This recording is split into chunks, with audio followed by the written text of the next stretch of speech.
All right, ready to dive into some risk management. Today we're going to tackle ISO 31000, the ultimate guide to, well, not just surviving, but actually thriving when things get a little shaky. And the thing about ISO 31000 is that it's really like a universal language for risk. Ooh, I like that. Universal language. Okay. Doesn't matter what you're doing, launching a new product, planning a road trip, whatever, this framework can help you navigate all those what if moments. So it's like that superpower we all wish we had, right? Like how to deal with the unexpected. But okay, let's break it down. What exactly this ISO 31000 thing? Think of ISO 31000 as a blueprint Okay. for building this like risk-aware culture within an organization. I get it. It's a set of principles and guidelines, not like a rigid rule book or anything. Gotcha. So it's about adapting, not just checking boxes. Yeah, exactly. It's more about understanding your own unique context, Hmm. assessing those, potential pitfalls, Yeah. and then making those informed decisions, even when things get a little unpredictable. Okay, so it's like shifting from, oh no, a fire, to let's make sure we've got sprinklers and alarms just in case. That's a great way to put it, yeah. So being proactive instead of reactive. And that's where those principles of risk management come in, right? I saw some stuff about being like integrated and comprehensive. Yes, those are key. Take the integrated part. Okay. ISO 31000 really stresses that risk management can't just be siloed off. Right, not just stuck in some random office somewhere. Exactly. It needs to be embedded in like every level of the organization. Oh, interesting. From the big strategic decisions down to the everyday stuff, the operations. Oh, so it's not just the risk manager's job. It's everyone's responsibility to be thinking about what could go wrong. Yes, precisely. It's about creating a culture where everyone feels like they can say, hey, I see a potential problem over here. That makes a lot of sense. And what about the comprehensive thing? Does that mean you're trying to like account for absolutely every possible risk? That seems impossible. Well, you can't predict everything, of course. Right. But being comprehensive in this context, it means considering that full spectrum of risks that could impact, what you're trying to achieve. Okay. And this includes those external factors like, economic shifts or supply chain disruptions. Yeah, those big picture things. But also those internal ones, things like cybersecurity vulnerabilities or even, human error. Oh, right. We're humans. We make mistakes. Mhm. So it's like having this 360-degree view of your organization and the world around it, constantly looking for potential trouble spots. Yeah, that's a great way to visualize it. And once you've got that comprehensive view, you can start to prioritize those risks based on their impact and how likely they are to actually happen. That's where the whole risk management framework comes in handy. It's like a roadmap then, right? Yeah. For this whole world of risk. Exactly. ISO 31000 lays out this structured framework for identifying, assessing, and then treating those risks. Yeah. It's a cyclical process, right? It starts with establishing the context. Yeah, so understanding both your internal and external environments, like we talked about. Figuring out your objectives, what you're trying to achieve, and also understanding your risk appetite. Wait, hold on. Risk appetite. What is that even? Is that like how much spice I like in my food? Kinda, yeah. Risk appetite means how much risk an organization's willing to accept to reach those objectives. Gotcha. Some organizations, they're way more risk averse, while others are more comfortable taking those big gambles. It all depends on their goals and like what their situation is. So like a brand new startup is probably a lot more willing to take risks than like a huge company that's been around forever. Exactly. Once you've figured out that context part, the next step is risk assessment. Okay. And this is where you really dive deep, right? Identifying potential risks, analyzing the causes, the potential consequences, and then figuring out how likely it is to actually happen. So you're playing detective here, Yeah. trying to find out what could go wrong, how bad it could get, and how likely it is that it'll actually happen. You got it.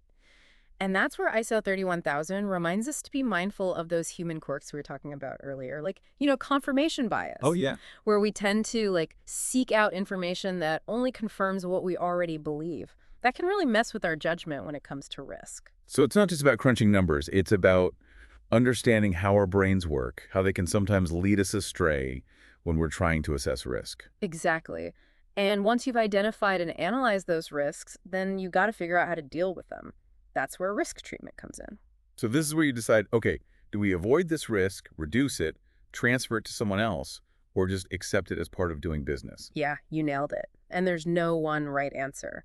The best strategy really depends on that specific risk, your risk appetite, and your organizational context.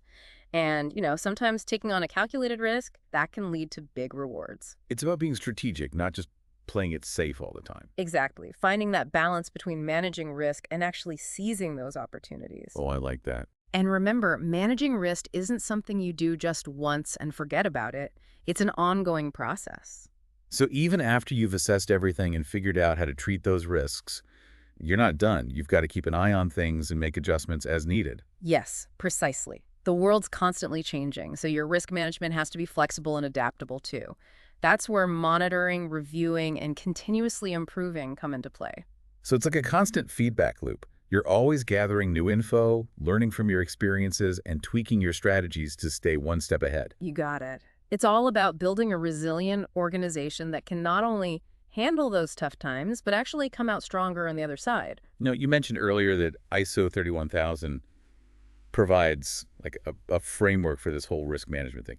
Can we zoom in a bit on what that actually looks like in the real world? Of course. So the framework itself is built on a core set of principles, like being integrated, comprehensive, and customized, which guide that whole risk management process. But it also outlines the specific steps that organizations can follow to actually implement those principles. So it's more than just like high-level ideas. It actually gives you practical guidance on how to make risk management happen. I like that. Yeah, exactly. And that's what makes ISO 31000 so valuable. It's not just a theory, it's a practical toolkit. Organizations can use it to build a more resilient and successful future. All right, so we've got the principles down and a general idea of the framework, but let's get even more specific. What does that risk assessment process actually look like? Walk me through it. All right, imagine you're heading out on an expedition into uncharted territory. Exciting. You wouldn't just pack a bag and start walking. Oh, definitely not. I'd want a map, supplies, and a plan for like anything unexpected. Exactly. And that's exactly what risk assessment is all about, getting prepared for those unknown challenges. So the first step, identifying those potential risks. Okay. This might involve brainstorming sessions, reviewing, past data, talking to people, or even using those fancy modeling techniques. So you're gathering information from all sorts of sources to really get a clear picture of what could be out there. Precisely. And those risks can pop up from anywhere, internal, external, totally predictable, or coming out of left field. It's about like casting this wide net, considering all those potential pitfalls that could, derail your expedition, or in this case, your organizational goals. So it's not just those obvious dangers like wild animals. It's those unexpected things too, like bad weather, equipment failures, even conflicts within the team. Yeah, exactly. Being thorough, anticipating the unexpected. And once you've identified all those potential risks, you got to analyze them. Okay. That means digging deeper, understanding what causes each risk, how bad the consequences could be, and, how likely it is to actually happen. So you're not just saying, oh, hey, there's a risk of a blizzard. You're figuring out why that blizzard risk exists, how bad things could get if one hits, and how likely it is that you'll actually run into a blizzard on your journey. Exactly. This step is all about gathering data and using your critical thinking skills to, objectively evaluate each risk, figuring out which ones are just minor inconveniences and which ones are those major showstoppers that could totally ruin your trip. And once you've analyzed all those risks, what comes next? That's where the real strategic thinking starts. The next step is risk evaluation. Okay. You're deciding which risks are worth tackling head-on and which ones, you can live with. You're comparing how likely each risk is and its potential impact against your organization's risk appetite and those tolerance levels. Okay, so you're prioritizing those risks that are the biggest threats to your mission. Yeah. And then figuring out which ones you can, I guess, ignore or accept. You got it. This part is crucial because you don't want to waste your time and resources on risks that aren't likely to happen or won't have a huge impact even if they do. You got to focus your energy on those high-impact, high-likelihood risks, the ones that could really derail your plans. This is making a lot of sense. Yeah. But how do you figure out what those tolerance levels are? Is it like a gut feeling or is there like a more structured approach? That's a great question. It can get a bit tricky. Yeah. Determining those risk tolerance levels, it usually involves a few factors. Industry benchmarks, any regulations you got to follow, what your stakeholders expect, and the organization's own values and those big strategic objectives. So you're not just picking a random number. It's a well-thought-out process that considers both, like internal and external factors. Exactly. And those risk tolerance levels, they can vary a ton from one organization to another. Right. What's okay for, a new tech startup might be a total no-go for, like a really conservative bank. That makes sense. Yeah. So once you've evaluated all those risks and decided which ones need attention, what happens next? That's when you move into action. The next step in that risk assessment process is risk treatment. This is where you decide how to deal with all those risks, the ones you can't just ignore, right? You got it. There are a few approaches to risk treatment, and each one has its pros and cons. So it's like having this toolbox full of different, risk-busting gadgets. I love that analogy. You've got options like risk avoidance, right? Where you totally eliminate the risk by changing your plans. So if you're worried about hitting a blizzard on your expedition, you might just choose a different route or even delay the whole thing. Exactly. And then there's risk reduction. Okay. Where you try to minimize how likely the risk is to happen or lessen its impact if it does. So instead of avoiding the blizzard, you might invest in some really good winter gear, bring more supplies, maybe even bring along a super experienced mountaineer to help you navigate. Exactly. It's about those practical steps to make the risk more manageable. And then there's risk transfer. Okay. Where you shift the responsibility for managing that risk onto somebody else. Like buying insurance for your expedition in case something goes wrong. Right. You're essentially paying someone else to take on the burden of that risk for you. Mm. And then finally, there's risk acceptance. Okay. Where you know about the risk, but you decide, okay, we're going for it anyway, maybe because those potential rewards outweigh the downsides. So accepting the risk of a small snowstorm because you think your team can handle it and, you're determined to reach that amazing summit view. Precisely. It's about making smart decisions based on what you know about the risks and rewards. And remember, the best way to treat a risk isn't always just one approach. It might be a combo of different techniques to fit your needs. Okay, so we found those risks, figured out how bad they could be, decided which ones are important, and now we've got a plan for tackling them. What's the next step? Yeah. Well, once you've got that risk treatment plan, you got to put it into action. Right, got to make it real. Yeah, you got to implement those mitigation strategies, tell everybody involved what's going on, and give them the resources to make it happen. So it's not just about having a plan on paper. It's about actually putting it into practice and making sure everyone's on the same page. Exactly. And this is where things can get a little tricky. Because putting a risk treatment plan into action often requires everyone to work together across different teams and departments. It's about breaking down those silos and making sure everyone is working towards the same goal. Yes, precisely. And once you've implemented those strategies, the work still isn't over. Risk management is, remember, ongoing. The final step in risk assessment is monitoring and review. So you're constantly watching those risks and making changes as needed. It never really stops, huh? Exactly. And that's a crucial step because it lets you see those new risks that pop up, how well your current strategies are working, and then make those tweaks as you go.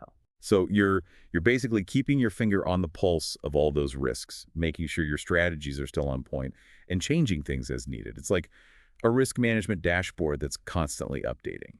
That's a great way to picture it. That's the beauty of ISO 31000. It's a structured way to manage risk that's comprehensive but also really flexible, so organizations can adapt as things change. It's not just about avoiding those negative things, is it? It's about building that resilience, creating a culture where everyone's aware of risks, and making smarter choices in a world where we can't always predict what's coming next. Yes, you've got it. And the best part is that these principles and processes can be used by any organization. Doesn't matter how big or small, what industry you're in, or how complex things are. That's pretty awesome. Whether you're running a huge international company or a little shop down the street, ISO 31000 can help you deal with those challenges and reach your goals. This has been really eye-opening. We've covered a lot, from the basic ideas behind ISO 31000 to the nitty-gritty of the risk assessment process. But before we move on, what are the key things you want our listeners to take away from all of this? What should they remember as they start their own risk management journeys? That's a great question. The most important thing, I think, is that risk is just a part of life. Yeah. We can't totally get rid of it, but what we can do is learn to manage it well, and frameworks like ISO 31000 can help us do that. By understanding those risks, figuring out how bad they could be, and coming up with strategies to deal with them, we can make better decisions, reach our goals, and maybe even turn those risks into, opportunities. So it's not about hiding from the unknown. It's about equipping ourselves with the right knowledge and tools to actually navigate it and make it work for us. Precisely. And it's a journey, not a destination. You're constantly learning, adapting, and improving. Welcome back. Ready for more? ISO 31000. You bet. In part one, we kind of laid the groundwork right, talking about like why risk management matters, those core principles, and that risk assessment process. Super interesting stuff. But now I'm curious, what happens after you've identified and assessed all those risks? What tools and techniques can organizations actually use to put those principles into action? That's when the real work begins. ISO 31000 doesn't just tell you what to do, it actually gives you this toolbox, full of practical techniques to actually make it happen. It's like a Swiss Army knife for risk management. Ooh, a Swiss Army knife. I like that. Okay, so what are some of the most useful gadgets in this risk management Swiss Army knife? Well, one of the most basic tools is a risk register. Okay, a risk register. It's basically a central database where you keep track of all those risks you've identified, Right. descriptions, assessments, treatment plans, the whole 9 yards. So it's like a master list of everything that could go wrong, plus your strategies for how to deal with it. Exactly. And if you keep that risk register up to date, it can be super valuable for tracking progress, Right. spotting trends, and just communicating risk information across the whole organization. It helps you stay organized and on top of things. I can see how that would be really helpful, especially for bigger organizations with lots of moving parts. Oh, absolutely. Hmm. Another powerful tool is the risk matrix. Okay. Risk matrix. It helps you visualize things, prioritize those risks based on how likely they are and their potential impact. You've probably seen those grids. Oh, yeah. With low, medium, and high for both likelihood and impact. Yeah, they're like a quick snapshot of what you need to worry about most. Exactly. So you plot each risk on this matrix, and you can quickly see which ones fall into that high category, the ones that need attention right away, and some really strong mitigation strategies. It's like a heat map, right, for risk. Yeah. Show me those hotspots. I can see how that would be super helpful for making decisions. Oh, absolutely. And speaking of decision making, another powerful tool is scenario analysis. Okay, scenario analysis. So this technique is all about exploring different what-if scenarios, to see how things might play out under different circumstances. It's kind of like a choose-your-own-adventure, but for risk management. Haha, I like that. Yeah. So you're running those simulations in your mind, seeing how things might shake out if this happens or that happens. Exactly. By playing out those different scenarios, you can spot potential weaknesses, test your strategies, and just make better decisions overall. That's cool. I bet that would be especially helpful for those totally unpredictable events, the ones that are hard to see coming but can have huge consequences if they do happen. Absolutely. And then there are things like sensitivity analysis. This helps you figure out which factors have the biggest influence on the outcome of a particular risk. So if we're going back to that expedition analogy, you might use sensitivity analysis to figure out whether the blizzard risk is more influenced by what time of year you travel or how high you're climbing. Exactly. When you understand those key drivers, you can focus your efforts on the areas that'll make the biggest difference. Okay, these are some seriously cool tools. But, with so many options, how does an organization know which ones are right for them? That's the art and science of risk management. It's not always clear-cut. Yeah. The techniques you choose, they depend on a few things, like the type of risks you're dealing with, where your organization's all about, your risk appetite, and the resources you have. So there's no one-size-fits-all solution. Yep. Mm-hmm. It's about choosing the tools that work best for you and adapting them to your situation. And remember, ISO 31000 is all about being flexible. What works today might not work tomorrow, you know what I mean? So you're constantly evaluating your toolbox, adding or removing tools as needed. Precisely. And that's why it's so important to keep monitoring and reviewing everything. Okay. You got to stay alert and gather feedback to make sure your strategies are still working.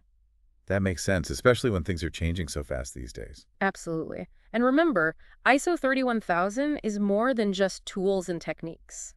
It's a mindset, Okay. a culture of being aware, and a commitment to making smart decisions even when you're not sure what's going to happen. It's like a philosophy, a whole way of looking at the world. Exactly. And if you can embrace those principles, and use those tools in the right way, organizations can build that resilience. Hmm. They can find those opportunities and reach their goals, even when things are, really tough.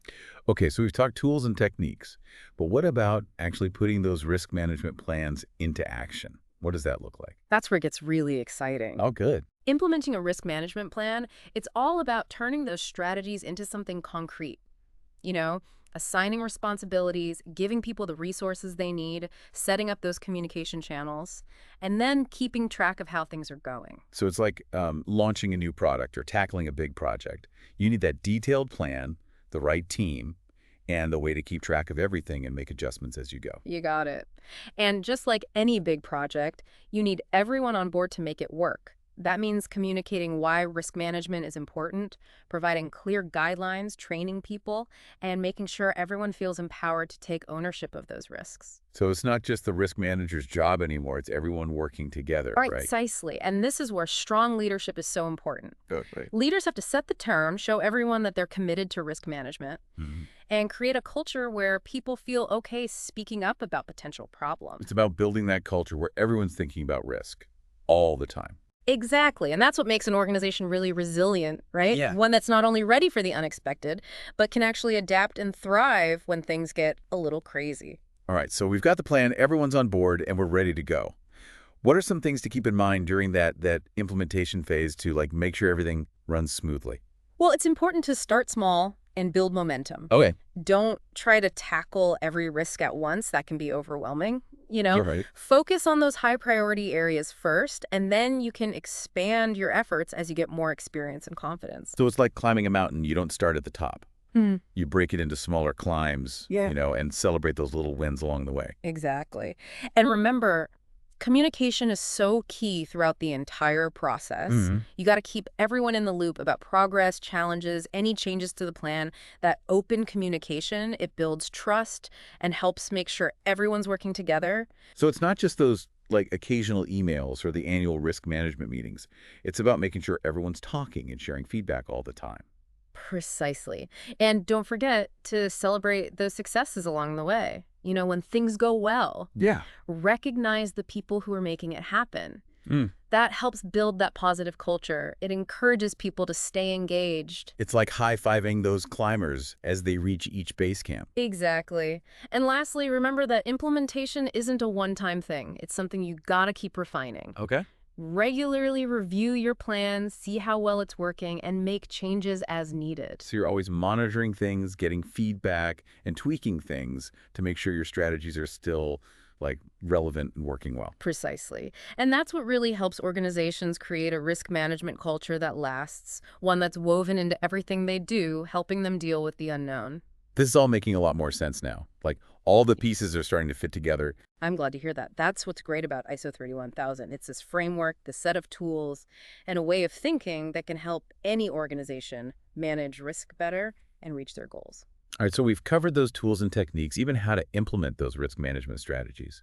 But I'm curious, how do organizations know those strategies are actually working? Are they on the right track? This is where monitoring, review, and continuous improvement come in, right? You got it. It's about staying on top of things, getting feedback, and making those little tweaks as you go. And it's not just a box to check off at the end. It's this ongoing cycle of learning and getting better. So you're constantly watching those risks, making sure your strategies are still working, and making changes when you need to. Exactly. Think of it as a feedback loop, always gathering info, learning from what's happened, and refining your approach so you're always a step ahead. So even once you've implemented those risk management strategies, you're not really done. There's always more to do. Exactly. The world never stops changing, and neither do the risks we face. That's why you need a system for keeping an eye on those risks. Are your strategies working? Do they need some adjustments? It's like having a risk management dashboard that's always updating with the latest info. Okay, so what are some of the key things organizations should be watching for? One of the most important things is to keep track of when those risks actually happen. Okay. How often are those risks actually becoming real problems? Hmm. Are they happening more or less often than you expected? Are there any new risks that you weren't even thinking about before? So you're like keeping a record of those close calls and any actual incidents. You're looking for patterns or trends that might help you refine those risk management strategies. Exactly. And you're not just tracking how often things happen, you're also trying to figure out the impact. How bad were those incidents? Did they cause any major disruptions or losses? Did your strategies actually work the way you thought they would, or do they need some revisions? So you're taking a close look at those incidents to see if your risk management plan is really making a difference. You got it. And this is where data analysis and reporting come in handy. Okay. You gather and analyze data on those risk events, what you've done to mitigate things, and how you're performing overall. Then you can see where you can improve, track your progress, and really show the value of your risk management program. That's like having a scorecard, right? Yeah. For risk management, showing you what you're doing well and where you need to focus. That's a great way to think about it. And remember, this monitoring and review, it's not just about looking back, it's also about looking ahead, anticipating trends, spotting vulnerabilities, and proactively adapting your strategies to those emerging risks. So you're always looking ahead, scanning the horizon for those potential storms, and making sure your ship is ready. Exactly. And that's where things like, environmental scanning, trend analysis, and scenario planning become so important. By keeping an eye on those external factors, you can spot potential threats and opportunities, before they even happen, and then you can adjust accordingly. It's like having a radar system, but for risks. I like that. That's what keeps organizations agile, resilient, and competitive in today's world. So this whole monitoring, reviewing, and continuously improving thing, it's really about embracing that feedback loop, right? Yeah. Learning from what's happened and tweaking those strategies as you go. Precisely. That's how organizations go from just surviving to actually thriving. This has been so insightful. So in part 2, we've covered everything from the practical stuff, like the tools and techniques, to the nitty-gritty of actually putting those strategies in place. And we talked about the importance of monitoring everything and making sure you're always improving. But I'm curious, what are some of the biggest challenges organizations face when it comes to really using ISO 31000 effectively? That's a great question. I think one of the toughest challenges is simply knowing where to start. A lot of organizations, they feel overwhelmed by the whole idea of risk management. Yeah, I get that. They don't know where to begin. It's like that feeling when you're staring at a blank page and you don't know what to write. Exactly. That's why it helps to remember that ISO 31000 it's a framework, not a bunch of strict rules. It's all about taking those principles, Okay. and tailoring them to your specific situation and starting with the stuff that matters most to your organization. So like breaking down those big, scary goals into smaller, easier steps. Exactly. Another common challenge is resistance to change. Oh, yeah, I can see that. To really implement ISO 31000, you often have to change, mindsets, culture, even processes. And that can be tough for people who are comfortable with how things are. So it's about getting people excited about this, convincing them that all this effort is worth it. You got it. That's why you need strong leadership, clear communication, and a focus on the benefits, right? Right. It's about showing people how a proactive approach to risk can lead to more resilience, better decision-making, and a more successful organization. So turning those doubters into believers. Exactly. And last but not least, I think a big challenge is just keeping up those efforts over time. Oh, yeah, staying on track. It's easy to get so caught up in the day-to-day stuff that you let risk management slide. So it's like you have to keep that fire burning even when there aren't any immediate fires to put out. Exactly. That's where those regular reviews, the performance monitoring and just communicating about it all the time become so crucial. You have to make risk management a core part of your organization's culture, not just a one-time thing. Okay, we've talked about the challenges. What about the rewards? What are some of the good things that organizations can get from implementing ISO 31000 well? Well, one of the most obvious benefits is, just better risk awareness. When you use ISO 31000, you get a much better understanding of the risks you face, both those internal ones inside your organization and the external ones, those coming from the outside. When you're more aware, you can anticipate problems, you can make smarter choices, and you can proactively address those risks. So it's like developing a a sixth sense for risk, spotting those hazards before they even pop up. Exactly. And that better awareness, it leads to all sorts of good stuff, like better decision making. Okay, that makes sense. When you're systematically assessing risks and thinking about what could happen, you make smarter decisions. Yeah. You know about where to put your resources, which projects to prioritize, your overall strategy. So it's not just about avoiding the bad stuff. It's about making better decisions across the board. Precisely. And those better decisions, they lead to more efficient operations. How so? When you identify and address risks early on, you can, like, streamline things. You Okay. can reduce waste, and you can avoid those costly mistakes. So it's about fixing those inefficiencies and like bottlenecks before they become big problems. Exactly. And of course, one of the best things about ISO 31000 is it helps you build resilience. Okay. When you develop really solid risk management strategies, Yeah. you can withstand those unexpected shocks and disruptions that just, happen in today's world. So you build up those organizational muscles so you can weather those storms and come out even stronger. You got it. And that resilience, it gives everyone more confidence and peace of mind, knowing that you've got a plan in place that can reduce stress, boost morale, and just create a more positive work environment. So it's not just about protecting the bottom line, it's about taking care of the people within the organization too. Exactly. And one more thing, ISO 31000 can really boost an organization's reputation and brand value. Okay, how so? Well, think about it. These days, everyone's connected, everything's more transparent. Stakeholders, they're really paying attention to how organizations handle risk. So it's not just about what you do, it's about how you do it. You got it. When you're committed to solid risk management practices, you build trust. Trust with your customers, your investors, regulators, the whole community. It's like a stamp of approval, right? Yeah. It shows you're a responsible organization, that you can be trusted, and you're ready for whatever comes your way. Exactly. And that good reputation, that can turn into real benefits. Like more loyal customers, easier access to funding, and a stronger edge over your competitors. Wow, so ISO 31000 isn't just about checking boxes for compliance or avoiding bad press. It's something that can help organizations deal with the unknown, build resilience, and really succeed in the long run. You hit the nail on the head. When you take those principles and make them a core part of your culture, you can create a more sustainable, more successful future for your organization and everyone involved. This has been an incredible journey. We've really dug deep into ISO 31000, explored the practical side, and even uncovered the challenges and rewards of putting it all into practice. But before we move on, do you have any last words of wisdom for our listeners as they start their own risk management journeys? Remember, risk management is a journey, not a destination. You're always learning, adapting, and getting better. So start small, try out different things, and see those setbacks as learning opportunities. And the most important thing, risk management isn't just about dodging bullets. It's about seizing opportunities, building that resilience, and creating a better future for your organization. Okay, so we've explored the theory, we've looked at the tools, but does this ISO 31000 thing actually work in the real world? That's the big question, right? And the good news is, yeah, it really does. There are tons of examples out there, organizations of all sizes using ISO 31000, not just to manage risk, but to actually change how they operate and their whole culture. Okay, color me intrigued. Give me some of those success stories. Who's out there rocking this and seeing real results? All right, let's start with a classic example. Construction. Right. I mean, construction projects, they're risky by nature, right? Oh, yeah, for sure. You've got unpredictable weather, crazy logistics, tight deadlines. Definitely not a job for someone who can't handle a little pressure. Exactly.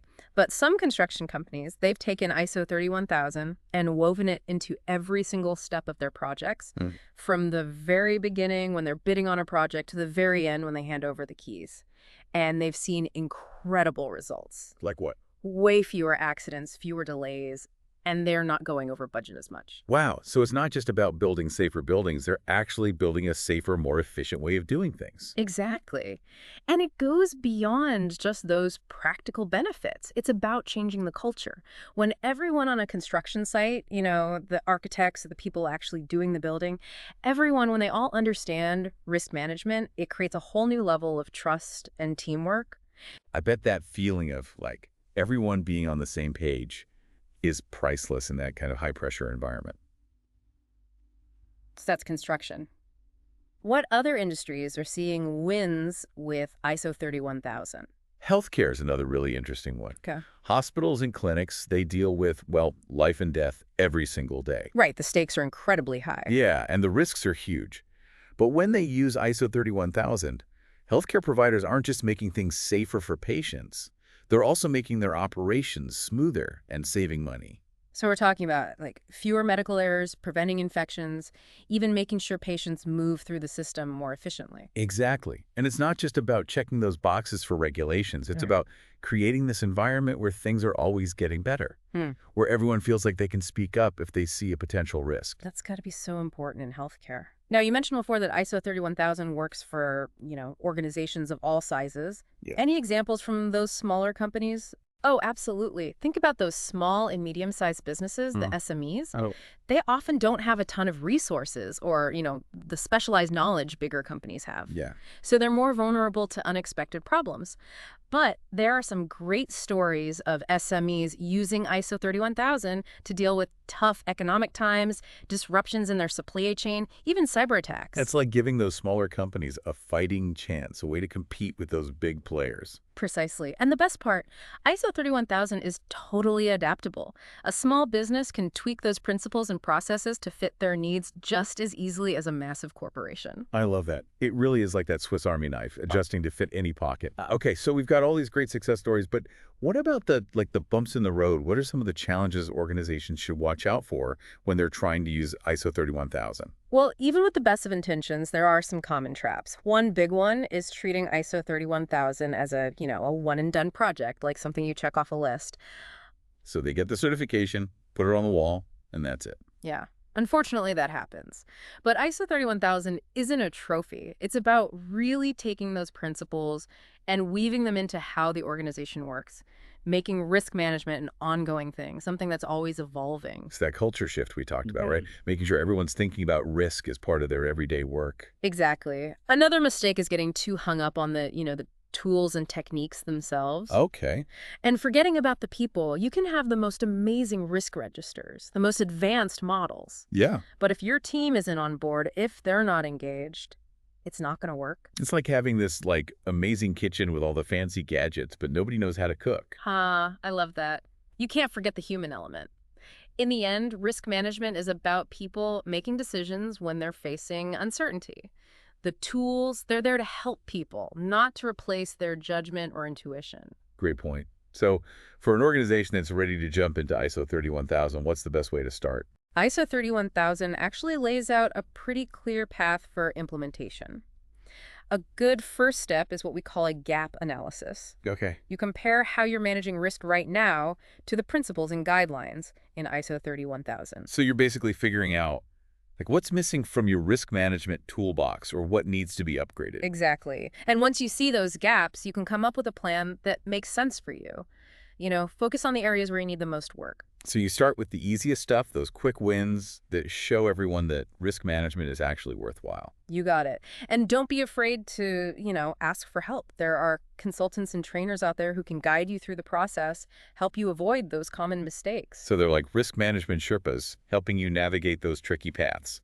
Exactly. You don't have to do this alone. There are people and resources out there to support you. This has been such an amazing journey. We've really explored everything about ISO 31000, from the basic ideas to real-world examples and how to make it all work. But before we wrap up, any final thoughts for our listeners as they start their own adventures in risk management? The biggest takeaway is this. Risk is just a part of life. We can't make it go away completely, but we can get better at managing it, and ISO 31000 can help us do that. So it's about, learning to work with the unknown instead of being scared of it. Exactly. When we understand the risks we face, how they could affect us, and what we can do about them, we can make better choices, reach our goals, and maybe even use those risks to our advantage. So it's not about trying to avoid every risk. It's about building that resilience. Yeah. It's about being aware and being confident when things are uncertain. You got it. And ISO 31000 is more than just, a bunch of rules. It's a way of thinking, a way to approach those challenges with wisdom and, planning ahead. Well said. And with that, we've reached the end of our deep dive into ISO 31000 and the whole world of risk management. We hope you've enjoyed exploring these ideas with us. We hope you feel ready to embrace the power of proactive risk management in your own life and in your work. Thanks for joining us.